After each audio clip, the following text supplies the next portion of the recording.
السلام عليكم ورحمة الله وبركاته. بسم الله والحمد لله والصلاة والسلام على رسول الله أما بعد.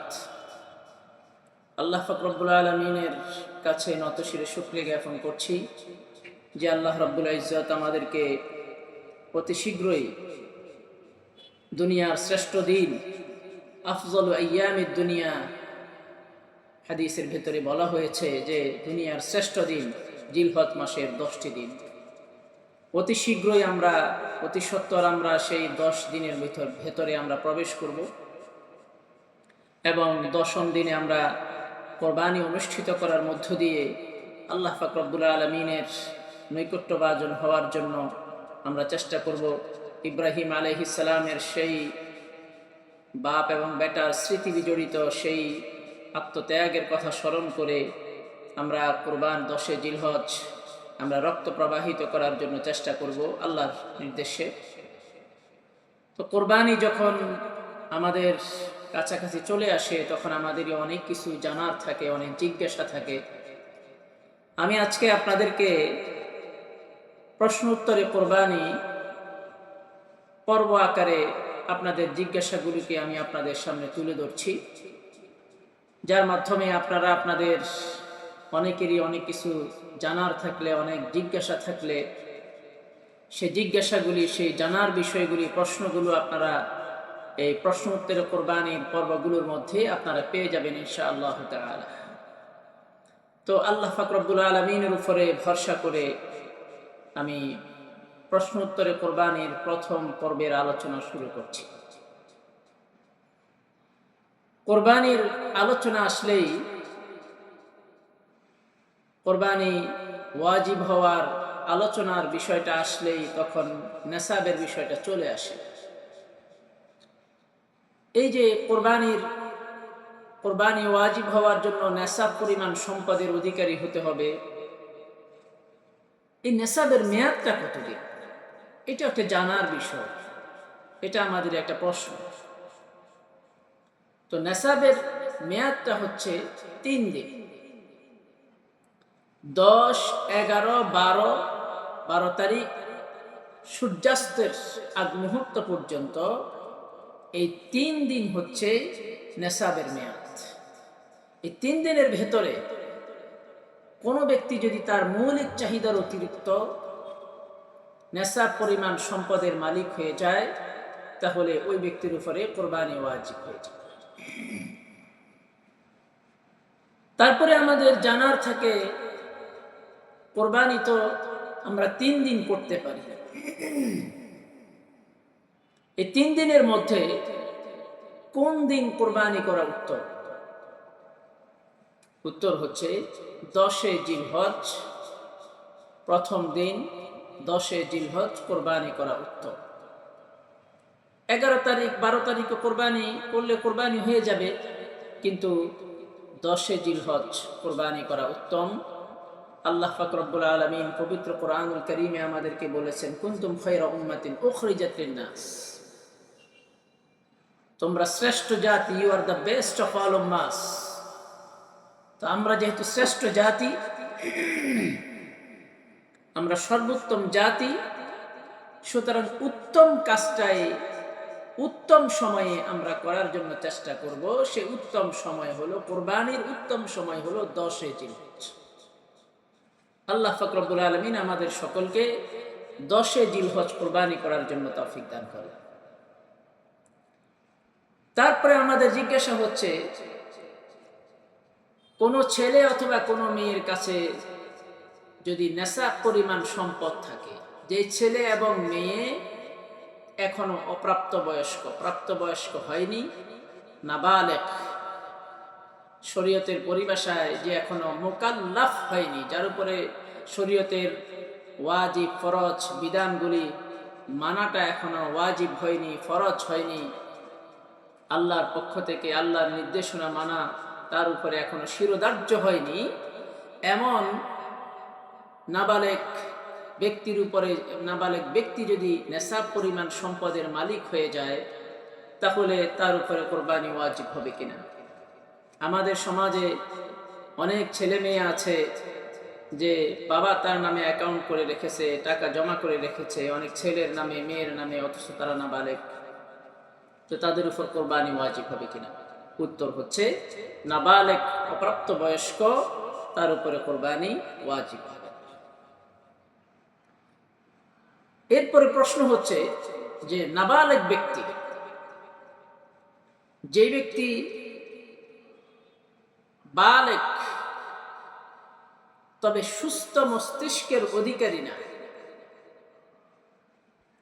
যেই ব্যক্তি বালেগ সুস্থ মস্তিষ্কের অধিকারী না কিন্তু তার কাছে নেশাব পরিমাণ সম্পদ আছে, তার উপরে কোরবানি ওয়াজিব হবে কিনা?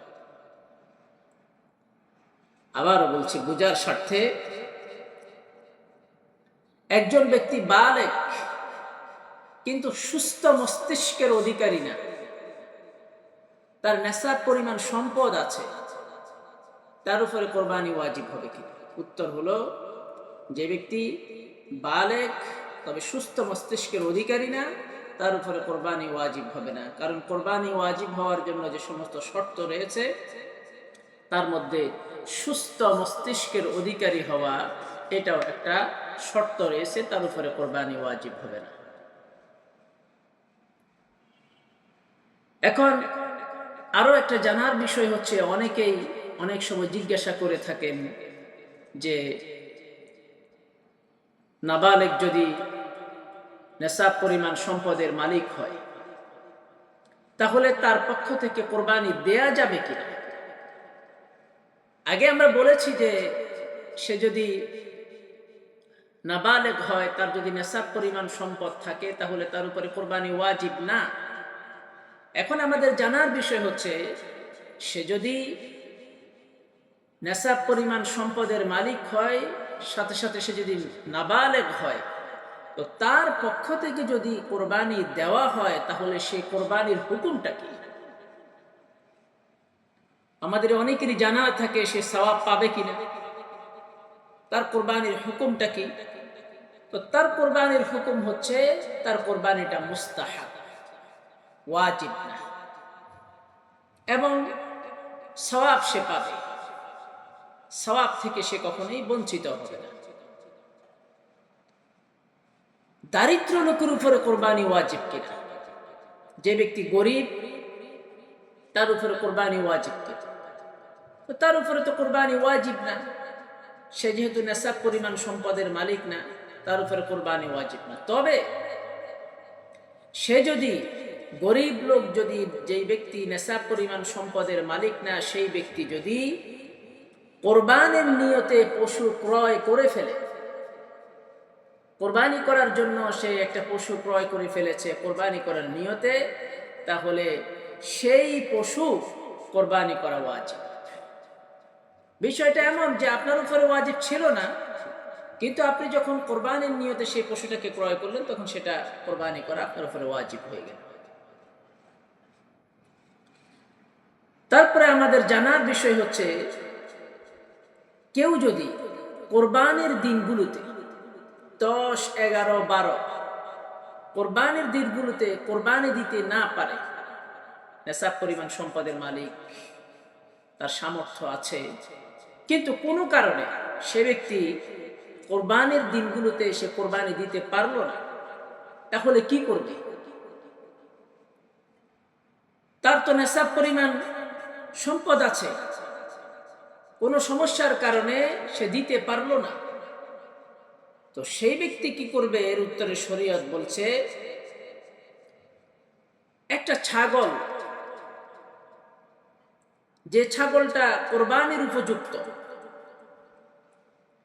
একটা ছাগল যে ছাগলটা কোরবানির উপযুক্ত, সে ছাগলের সমপরিমাণ টাকা সে সদকা করে দেবে। যারা পশু ক্রয় করতে পারেনি তাদের জন্য। আমি আবারও বলছি, কোনো ব্যক্তি নেশাব পরিমাণ সম্পদের মালিক কিন্তু কোরবানির দিনগুলোতে সে কোরবানি দিতে পারেনি, কোনো কারণে, কোনো সমস্যার কারণে, এমন কোনো ওজরের কারণে যে ওজর শরীয়তে গ্রহণযোগ্য, সে কোরবানির পশু ক্রয় করতে পারেনি, তাহলে সে কি করবে?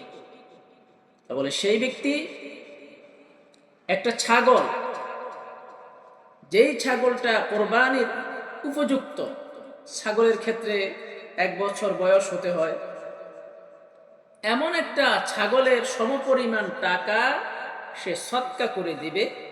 এটা হলো ওই ব্যক্তির জন্য যেই ব্যক্তি পশু ক্রয় করতে পারেনি, তার জন্য এই বিধান।